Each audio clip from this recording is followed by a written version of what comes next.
شکرانه یک لحظه زندگی کنیم.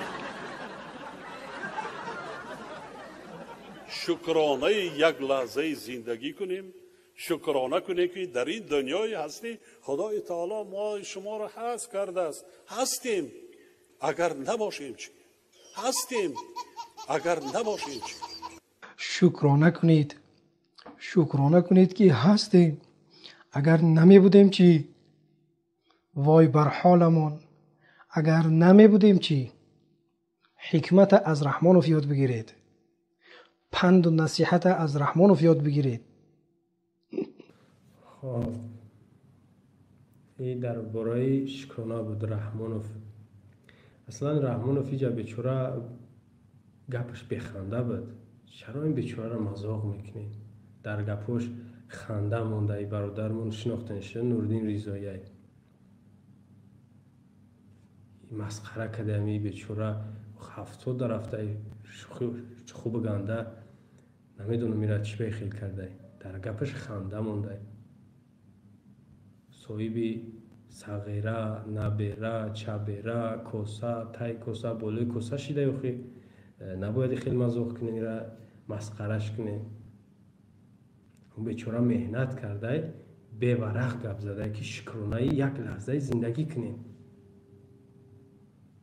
به ورق گپ زده مهنت کرده. این را باید خیلی مذاق نکنی. اخی ما شخصا ما هوادار یا که طرفداری سخنهای به ورق رحمانوفم که مثال گپ زنم ما بخندم باولش.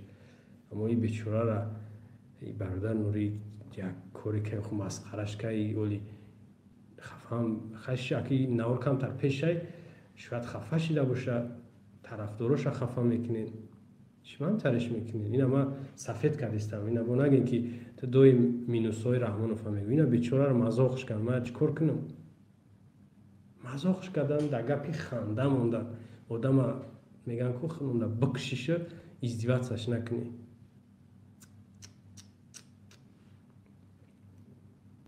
ایرا خوب گنده چند میلیون انسان در تاجیکستان گویا دوستش میداره. ایرا پیشواز میگیرن. ایرا قدر روی دست میگیرن. بسیار کاری خطا کرده‌اند. خیلی در دوام گپش میگه که اگر نمی بودیم چی؟ ای همی گپش در برادر نوری به حالش خندید که نمی بودیم هیچی. این گپی معنی چخور داره برادر نوری و هموطنان رحمانوف. شما خیلی کم نبینین. این 28 ساله در سر قدرته 28 کتاب نوشته. 28 کتاب شوخی نیست. 28 کتاب شما فکر کنید هر سال یک کتابی. قرآن ما و شما در 23 سال تمام شد. قرآن عظیم شان 23 سال. اینا شاهنامه فردوسی. شاهنامه فردوسی در 30 سال من خطا نکنم خونده بودم. 30 سال در تمام شده. شاهنامه فردوسی یک کتاب. قرآن یک کتاب. مردک در 28 سال 28 کتاب نوشته. اینا باید احترام کنی. خودش در یک سخنرانیش میگه که میگه من در یک کتاب خواندگی بودم که نه خیلی گفتگی بوده. خودش هم گپ میگه. خب هر حال گپش معنی چقدر داره. هموطنان عزیز اینا میگه که اگر شکرانه یک لحظه زندگی کنین اگر نمیبودیم چی؟ خیلی نمیبودیم هیچی. اینا ما مثال ازی هر یک تاش وقتون تصور کنین که در زیر خاکین. در زیر خاکین شکرانه کنه نمیتونه. اینا دیدین معنی چه خیلی هم تای خوب میره که چقدری فکر که گپش معنی داره. این باولش خواندن در کار نیست. شکرانه یک لحظه زندگی کنین. نه تعریف کردم این اومدی رخصانش این طرف داروش دیدین؟ نواری دیم هیچ شکرانه تینجی آرامی آزادی نمی کنیم. 1000 مراتب شکر گفتن امان نکن. یک بیاد بیاریم. روزهای سخت و سنگین سالهای 90 کدام ممان خانه خویش و اقربای خودمان از یک ناحیه به ناحیه دیگر می رفتیم.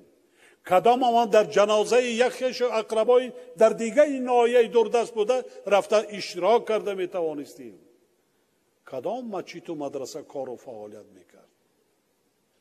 اولا که شکرانه کنیم که ما دولت داریم.